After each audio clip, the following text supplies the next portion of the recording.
Hello बच्चों, स्वागत है आप सभी का अपने यूट्यूब चैनल पर। आज से अपन करने वाले हैं कक्षा 9 की गणित विषय। इसके अंतर्गत अपन पढ़ेंगे आज पहली प्रश्नावली संख्या पद्धति। यहाँ पर आपको पूरा कोर्स करवाया जाएगा, इसलिए प्रत्येक वीडियो को पूरा ज़रूर देखें। वीडियो अगर अच्छा लगे तो दोस्तों के साथ शेयर करें, चैनल को सब्सक्राइब करें और बेल आइकन को प्रेस करें। चलिए शुरू करते हैं। इसके अंतर्गत प्रश्नावली है 1.1। ये पढ़ने से पहले अपन कुछ इंपॉर्टेंट फैक्ट्स देखते हैं। पहले इसका अपन परिचय देखते हैं, कौन कौन सी इसमें महत्वपूर्ण बिंदु है। उसके बाद में अपन 1.1 पढ़ेंगे। देखिए, प्रश्नावली 1.1 में उसका नाम है संख्या पद्धति। तो अपन इसमें कुछ बिंदु पढ़ते हैं। वास्तविक संख्या ये क्या होती है? तो वास्तविक संख्या मतलब सभी परिमेय संख्याओं व अपरिमेय संख्याओं के समूह को वास्तविक संख्या कहते हैं। मतलब वास्तविक संख्या के समूह में परिमेय भी आती है और अपरिमेय भी आती है। अब देखो अपन वास्तविक कैसे पढ़ते हैं। वास्तविक संख्याएं दो प्रकार की है। पहली है परिमेय संख्या, दूसरी है अपरिमेय संख्या। ठीक है। परिमेय क्या होती है? परिमेय वह होती है जिसे अपन P/Q के रूप में लिख सकते हैं, जहाँ P और Q क्या है? पूर्णांक है और Q का मान 0 नहीं होना चाहिए। अब पूर्णांक क्या होते हैं वो आगे पढ़ते हैं अपन। उससे पहले देखो उदाहरण है, जैसे 1/2, 0, -3/5, -6। तो ये किस प्रकार से आता है वो देखिए। तो कुछ संख्याएं होती हैं उनको अपन परिमेय संख्या भी बोलते हैं। जैसे पहली संख्या है प्राकृत संख्या। प्राकृत संख्या वो होती है जिसे अपन गिनती शुरू करते हैं 1, 2, 3, 4, 5, 6, कहाँ तक? अनंत तक। ये सभी संख्याएं होती हैं प्राकृत संख्याएं। इन्हें अपन नेचुरल नंबर भी बोलते हैं। तो प्राकृत शुरू होती है 1 से। ठीक है। फिर है पूर्ण संख्याएं। पूर्ण संख्या में जो प्राकृत होती है उसमें अपन 0 भी शामिल कर लेते हैं। 0 से लेके अनंत तक वो सारी होती हैं पूर्ण संख्या या होल नंबर। तीसरा है पूर्णांक संख्या। पूर्णांक संख्या इसके अंतर्गत देखो 1, 2, 3, इसकी आगे देखो 1 से लेकर अनंत तक, मतलब ये क्या है? प्राकृत है, वो भी इसमें आ रही है। फिर 0 से लेकर अनंत तक कौन सी है? पूर्ण संख्या, वो भी इसमें आ रही है और माइनस भी इसमें आती है। तो पूर्णांक संख्या में ऋणात्मक, शून्य और धनात्मक तीनों संख्याएं होती हैं। उन तीनों को बोलते हैं हम पूर्णांक संख्या। कहने का मतलब है पूर्णांक के अंदर प्राकृत भी आती है और पूर्ण भी आती है। ठीक है। अब देखो अपन ने यहाँ पे पढ़ा था परिमेय संख्या में P और Q पूर्णांक है। मतलब P और Q क्या हो सकती है?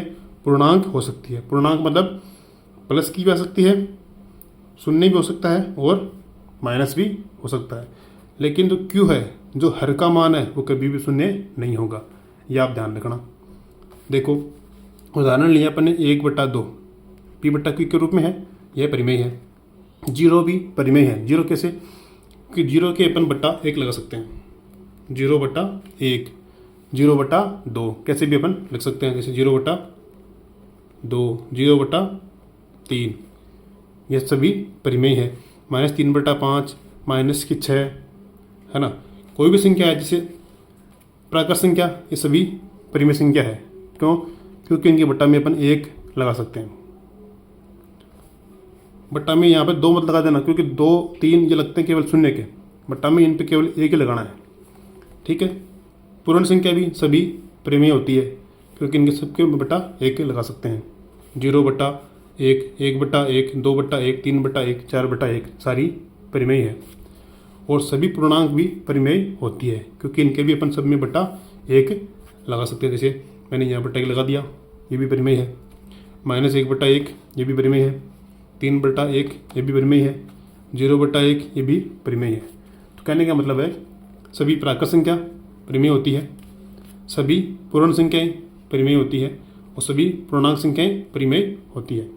शर्त यही है Q का मान कभी भी 0 के बराबर नहीं होना चाहिए। ठीक है। एक है अपरिमेय संख्या। ये क्या होती है? वह संख्या जिसे अपन P/Q के रूप में नहीं लिख सकते। जैसे √2, √3, √5, √7, √10, है ना, √15, कितनी भी हो सकती है। एक ये पाई है, पाई भी एक अप्रोक्सीमेशन कैसे क्या बोलते हैं, पाई, आपने पढ़ा होगा। ये पाई है, 0.10110110, ये भी क्या है, एक अप्रिमेय संख्या है। ठीक है, तो ये था थोड़ा सा परिचय प्रश्नावली 1.1 का। अब पढ़ते हैं अपन क्वेश्चन नंबर 1। देखो पहला क्वेश्चन है, क्या शून्य एक परिमेय संख्या है? क्या इसे आप P बटा Q के रूप में लिख सकते हैं? P और Q पूर्णांक है, Q का मान 0 के बराबर नहीं है। तो क्या शून्य परिमेय संख्या है क्या? तो अभी अपन ने पढ़ा था पूर्ण संख्या, ये देखो अभी पढ़ा अपने, पूर्ण संख्या में शून्य भी होता है ना, और शून्य के अपन बट्टा 1 लगा सकते हैं। इसका मतलब क्या हुआ कि पूर्ण संख्या जो शून्य है वो क्या होती है, परिमेय संख्या होती है। तो इसको अपन कैसे लिखेंगे, देखो पहले क्वेश्चन का हल है, हाँ शून्य एक परिमेय संख्या है। क्यों है, देखो 0/1 अपन इसको ऐसे लिख सकते हैं ना, 0/2, 0/3 लिख सकते हैं। तो इसलिए यह परिमेय संख्या है क्योंकि इसे अपन P बटा Q के रूप में लिख सकते हैं। ये अपना आंसर हो जाएगा। शर्त यही है कि बट्टा में हर में 0 नहीं होना चाहिए। ठीक है, क्वेश्चन नंबर 2। क्वेश्चन नंबर 2 है, 3 और 4 के बीच में 6 परिमेय संख्याएं ज्ञात करो। तो हम इनकी 3 और 4 की तुल्य भिन्न ज्ञात करेंगे। 3 के अपन बट्टा में 1 लगा सकते हैं, कोई दिक्कत नहीं है। फिर इसे अपन गुणा करेंगे तुल्य भिन्न ज्ञात करने के लिए। तो हमें संख्या निकालनी कितनी, 6। कभी भी आपको संख्या निकालनी है, 5 पूछे, 6 पूछे या 7 पूछे, आपको उसमें 1 जोड़ के और उससे गुणा कर देना है। जैसे यहाँ पे 6 पूछा ना, तो आपको 6 में 1 जोड़ना है, कितना हो गया, 7। तो इसको आपको 7 से गुणा करना है ऊपर नीचे। यहाँ पूछता है 5, तो आपको 6 से गुणा करना है। यहाँ पूछता है 8, तो आपको 9 से गुणा करना है। ठीक है, अब देखो गुणा करेंगे, 7 या 21 और 7 एकम 7 हो गया। अब 4 को करो, 4 के बट्टा में 1 लगा सकते हैं और 7 से ऊपर नीचे गुणा करेंगे, 7 चौके 28, 7 एकम 7। अब हमें संख्या निकालनी है इन दोनों के बीच में कितनी, 6 निकालनी है। तो देखो 21/7, इधर है 28/7, हमें लेनी है इनके बीच में। तो 22/7, 23/7, 24/7, 25/7, 26/7 और 27/7। तो ये होगी अपनी 6 संख्याएं, 1 2 3 4 5 6, ये अपना आंसर। ठीक है, इस प्रकार से आपको इसे क्वेश्चन करना है। 6 पूछ रहा है तो 7 से गुणा करना है, 5 पूछे तो 6 से गुणा करना है, फिर उनके बीच की संख्या आपको निकाल लेनी है। क्वेश्चन नंबर 3 देखिए, क्वेश्चन नंबर 3 है, 3/5 और 4/5 के बीच 5 परिमेय संख्याएं ज्ञात करो। ठीक है, तो अपन देखते हैं 3/5 क्या करना है, इसकी तुल्य भिन्न ज्ञात करनी है। तो यहाँ पे 5 दिया हुआ है ना, तो आपको 6 से गुणा करना है। तो इसको ऊपर नीचे आप 6 से गुणा कर दीजिए। गुणा करो, 6 तिया 18, 6 पंचो 30 हो गया। अब देखो नेक्स्ट 4/5 को गुणा करो 6 से, 6 चौके 24, 6 पंचे 30 हो गया। अब आपको लेना है इनके बीच में 5 संख्याएं। देखो 18 से लेके 24 तक, तो इनके बीच में 19, 20, 21, 22, 23 ये 5 संख्या हो जाएंगी। तो 19/30, 20/30, 21/30, 22/30 और 23/30 और लास्ट की हो गई 24/30। ये आपका उत्तर, यहाँ से लेके यहाँ तक ये पूरी 5 संख्याएं हो गई। फिर अंतिम क्वेश्चन है क्वेश्चन नंबर 4, नीचे दिए गए कथन सत्य है या असत्य, कारण के साथ अपने उत्तर दीजिए। पहला है, प्रत्येक प्राकृत संख्या एक पूर्ण संख्या होती है। देखिए, प्रत्येक प्राकृत संख्या एक पूर्ण संख्या होती है। अब देखो ये प्राकृत संख्या है 1 2 3 4, यह होगी पूर्ण संख्या 0 1 2 3 4। क्वेश्चन में कह दे रखा है कि प्रत्येक प्राकृत संख्या पूर्ण संख्या है। इसका मतलब यहाँ जितनी भी संख्याएं हैं वो यहाँ पे होनी चाहिए। तो यहाँ पे देखो ये सारी संख्या यहाँ है 1 2 3 4, यानी 1 2 3 4, ये सारी संख्या यहाँ पे मौजूद है। इसका मतलब ये हुआ कि प्रत्येक प्राकृत संख्या क्या है, पूर्ण संख्या है। तो इसमें लिख देंगे आंसर में कि हाँ प्रत्येक प्राकृत संख्या एक पूर्ण संख्या होती है। देखिए ये बात सत्य है। सत्य क्यों है? क्योंकि पूर्ण संख्या संग्रह में, मतलब पूर्ण संख्या का जो समूह है उसमें सभी प्राकृत संख्या होती है। अब देखो क्वेश्चन नंबर 2 है, प्रत्येक पूर्णांक एक पूर्ण संख्या होती है। यह बात सही है या गलत? देखिए पूर्ण संख्या क्या होती है? 0 से लेके अनंत तक। पूर्णांक संख्या उसमें 0 भी आता है, प्लस की संख्या आती है, माइनस की संख्या भी आती है। अब क्या बोल रहा है?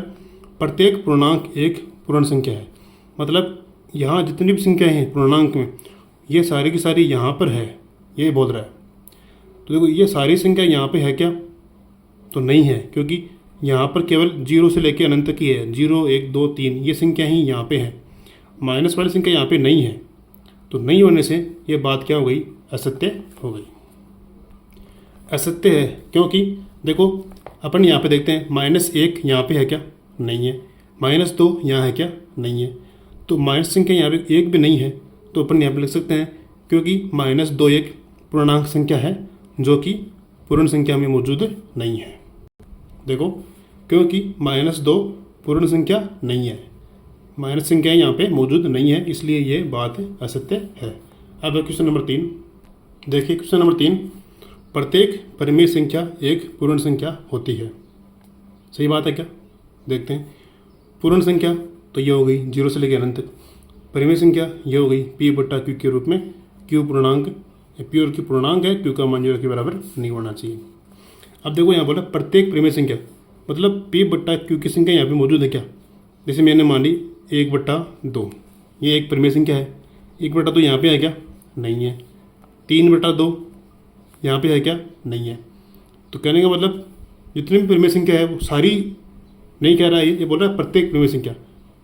जैसे मैं लिखता हूँ 2 या परिमेय तो है, 2 परिमेय है क्योंकि बट्टा में 1 लगा सकते हैं अपन। तो 2/1 परिमेय है और 2/1 पूर्ण भी है। लेकिन ये क्या बोल रहा है? प्रत्येक परिमेय संख्या, मतलब हर एक परिमेय संख्या क्या है? पूर्ण है। ये बात गलत है। प्रत्येक नहीं होती है, कुछ संख्या होती है जो पूर्ण होती है और कुछ जो होती है पूर्ण संख्या नहीं होती।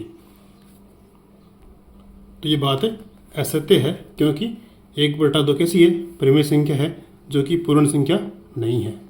इस प्रकार से प्रश्नावली 1.1 कंप्लीट होती है।